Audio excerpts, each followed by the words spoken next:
Your wife's mom and dad were born in Mexico, immigrated to or came to the U.S. as kids. Your great-grandfather immigrated from Italy.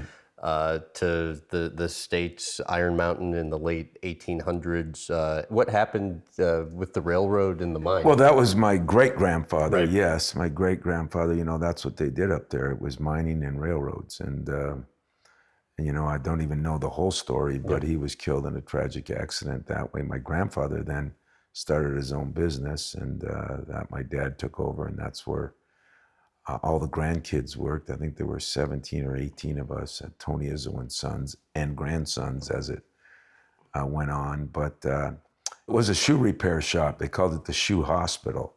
So if you need new soles, I can fix them for you. Can you still do it? Sure. Okay.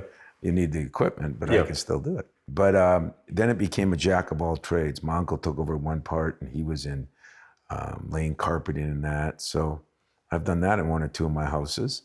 And then my father took on the siding and windows. So it was kind of a home repair, but the main business was a shoe repair shop that all the grandkids started out in that, working at the desk, then fixing shoes. I could put a zipper in a coat. I could do some of those things back in the day. And what do you recall from those days when you were working in the shops? You know what I recall? We worry about now everything. Don't touch this, don't do that. I'll never forget my grandfather. It was a farming community up there, and he would take his knife and cut the sole off a shoe, and then take his apple and cut the apple and eat the apple, He lived to be 90, happy as hell. So I think I learned something from that. We're so paranoid now about everything we do. That was the way to live back then. What do you remember from when your dad offered you the company before you left for Michigan State? Yeah, my mom wasn't real pleased. I got my degree in education, and she wanted me to be a teacher. My father wanted me to take over the company business, which I had a couple of my cousins do on their side. And I just, I graduated from college, and I went and interviewed for a teaching job in Hayward, Wisconsin. So I go up there and I interview, and I'm riding back, and I call Mariucci, and I said, can't do this. I'm 22 years old, and I'm expected to maybe teach in high school, kids that are 16, 17, it just didn't add up to me.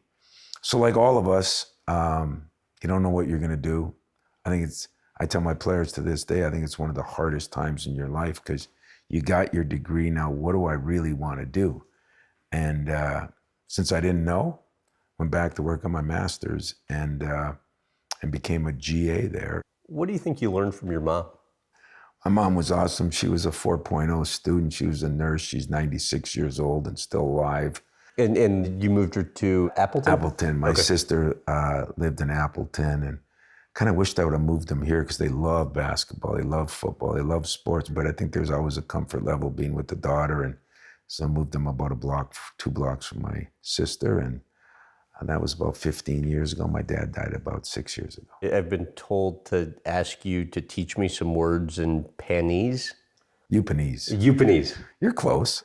A is a big one. We're like almost Canadian.